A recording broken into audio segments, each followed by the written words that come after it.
Hi, this is Rick Seitz of GMHTP Performance. We're out here at Palm Beach International Raceway to get some baseline testing done on some of our latest project vehicles, including our 2012 Chevy Camaro SS. Now this car has a lot of tech to it in the past few months, including a ProCharged i1, cyber carbon fiber body panels, upgraded suspension. So follow along as we bring you the latest updates on our new project cars today right here at Palm Beach International Raceway. Okay, so this was my first time around the road course, and I wasn't actually expecting to break DJ's previous best time of 1 minute 36 seconds behind the wheel of the ProCharged Camaro. All I can say is that with enough practice, I will definitely get there. However, I will note that the stock brakes we had on the car at the time of this shoot were woefully undermatched for the power, performance, and weight of this Camaro, and we look forward to going back to the track with our recently installed ZL1 brakes very soon. Usually we run our welded RTS wheels with Nitto NT01s, but they were pretty shot from our last outing. Since we couldn't get our new set mounted in time for this shoot, we went with our 20-inch billet specialty wheels wrapped with normal street rubber. This didn't jive too well with the track, unfortunately. Despite the excellent track prep by the PBIR staff, the heat and humidity made for one greasy surface. As a result, we were stuck in the low 13s on all three of our runs. But this Camaro really isn't built for the drag strip with its road racing suspension, so we will focus most of our attention on the road course from here on out. The second car we brought with us today is a stock 2012 Chevy Camaro ZL1 owned by our very own DJ Randall. And DJ is no stranger to the racetrack. DJ, why don't you tell us more about your car? Yeah, right now it's, we've got a bone stock 2012 Camaro ZL1. Haven't really done anything to it at the moment, but so far the only thing we've done is the EBC brakes, upgraded drilled and slotted rotors, and the yellow stuff pads, but that's about it. Awesome. Did that help make an improvement on your stopping power? Yeah, it did. It seemed like they were at least competent, if not better than the stock rotors, and I'm really happy with it so far. So. Excellent, excellent. And like I said, I mean, you're no stranger to the racetrack. Why don't you tell us more about your history? Yeah, so I started out, did my time with Skip Barber Racing School, and did that with my dad and uncle and cousin, and moved our way up. We raced a few Mustangs, oddly enough, for a while, and moved our way from there to a Porsche in the Continental Tire Series, which used to be Grand Am. Now it's the IMSA Continental Tire Series, but yeah, so still racing there and looking to continue that this year. So. Awesome. That really says a lot too. When a guy who's owned, BMW M3s and M5s, embraces a car like the Chevy Camaro ZL1, it really shows that GM has definitely stepped up their game with their performance cars. What are you looking to do now here today with this thing? Yeah, we just want to get a good baseline just to see what it can do stock. Obviously the numbers speak for themselves, but just to get a good baseline around the road course, get those new brakes bedded in. Absolutely. But the real goal is to beat our other GMHTP car. Looking for like a 130 around Palm Beach, but we'll see how it goes. I don't know, man. Our Camaro's running pretty good these days, but I might need you to stick around and give me some pointers on that racetrack out there. You got it anytime, man. Awesome, man. I appreciate it, DJ. Thank you. Yeah.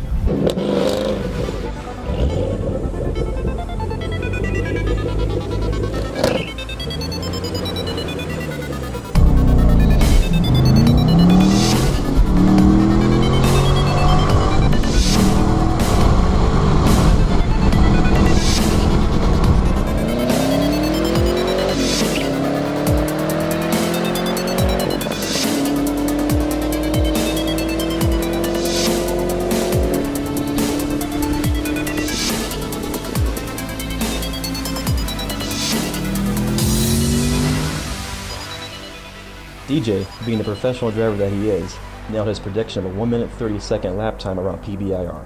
He's also clocked laps around the circuit in countless other cars, including race prep BMWs, Porsches, and naturally our ProCharged Camaro. So he's more than capable of reading out every ounce of performance from any car that he drives.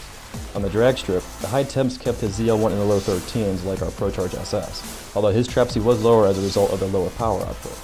Both of these 5th gens will see more upgrades in the future installments of GMHTP Performance.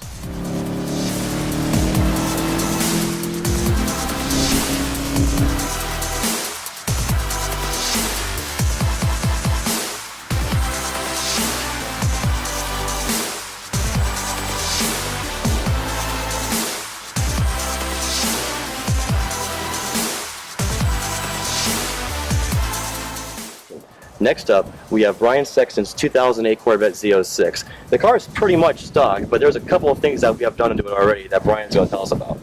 Yeah, Rick, it's 2008 Z06. It's all stock except for the rear differential and stainless steel brake lines. The rear end was beefed up a bit at MTI Racing. Seems last time I was here doing some testing, I launched a little hard, broke one of the CV axles on the drag strip, so they went ahead and took care of that. Other than that, it's all stock.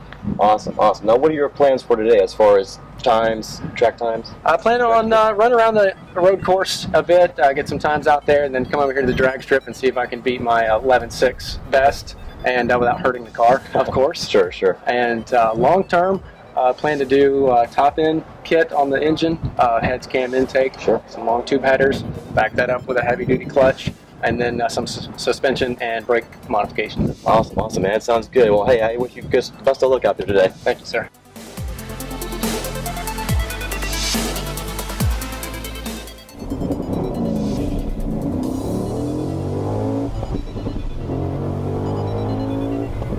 Brian's Corvette performed great, both on the road course and on the drag strip.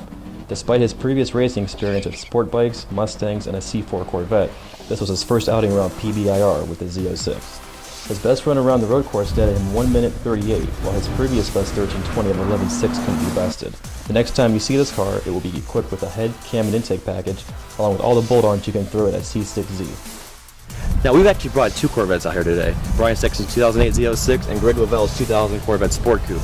This car has seen a little bit of tech before in the past, but I'm going to let Greg take it away from here. The car's had a replacement engine done about 30,000 miles ago, GM created engine, nothing special. It's had a GM created transmission, nothing special with that either. It's all stock stuff. It did have a 342 rear put from a 6-speed in it to help it zip up, and it has some headers. Other than that, pretty standard car. Awesome, awesome. Now, I heard a little rumor. I heard this is actually your wife's car. It is. It was a Christmas present. It was a Christmas present. Yes. She didn't think she wanted one. She wanted her F-body. She said she'd drive it for a while. We'd sell it. She's driven it, and she can sell the F-body now. She's happy with she's a Corvette girl now. Awesome. Now, does she know you're down here today testing this thing, or what? Oh, yeah. Yeah? Awesome. So what do you plan on doing this car today at the track? On the drag strip? Are you going to road courses, or are you going to do both? A little bit of everything today with this car. Okay. Awesome. So what are your predictions? What do you think you're going to end up pulling off here? Yeah, I'd like to see it run mid-13s, maybe to go a little quicker. Sure. And road course, we'll just see what it'll do. I'd like to think it runs as good as the C7 does around a road course. What are your long-term goals with this car? Let my wife have fun with it as fast as it can. She's a little bit of a speed demon herself. Awesome, awesome. Sounds good, Greg. Well, hey, good luck out there today. Thank you.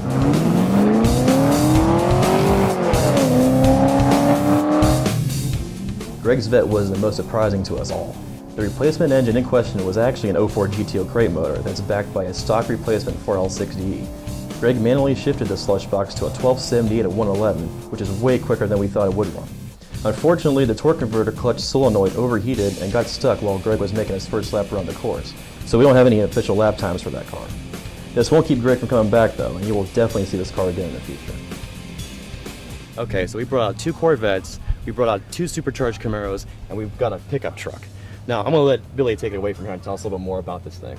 It's a 2004 Silverado, has a 5.3 in it, it's 2-wheel drive. Okay. It does have a tune, an FTI stall converter, and a K&N air intake. Awesome. Do you ever run the track before? I have not. Today would be the first time for the track for it. Awesome, awesome. Now, this is a perfect combination. If you ever want to build a pickup truck, this is it. I mean, it's like you said, it's 2-wheel drive, it's a regular cab, short bed. I mean, it's the lightest possible combination you can get. It already has an LS motor in from the factory, basically. I mean, it's a perfect platform to build upon. Now, do you have any drag strip experience at this point? Yes, I do. Okay. I was in the drag strip actually in a prior truck that I owned, which was an S10, but it only had a 4.3. Okay, So, okay. So this is definitely a step up for you. Absolutely. Awesome. Now, what do you think you'll run out here today? Hopefully I'll get into the 14s with it, with a couple mods that have been done. Since I haven't baselined it, I don't know really where I'm starting from, but a 14 pass would make me happy today. Awesome, awesome. Now, what are your long-term goals for this truck? I'd like to see it into the 12s on the motor. Okay. And then with a little bit of nitrous on top, hopefully in the 11s, to have a nice, fun street vehicle. Awesome, awesome. Well, sounds good, Billy. I'll be out there rooting for you today. Good luck, man. Appreciate it.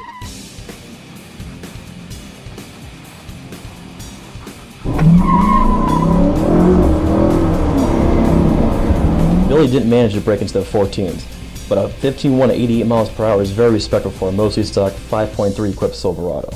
Although his truck was armed with nitrous, he held off on spraying it for this outing, but you will definitely see this thing again with a bunch of bolt-ons and a full bottle of nitrous.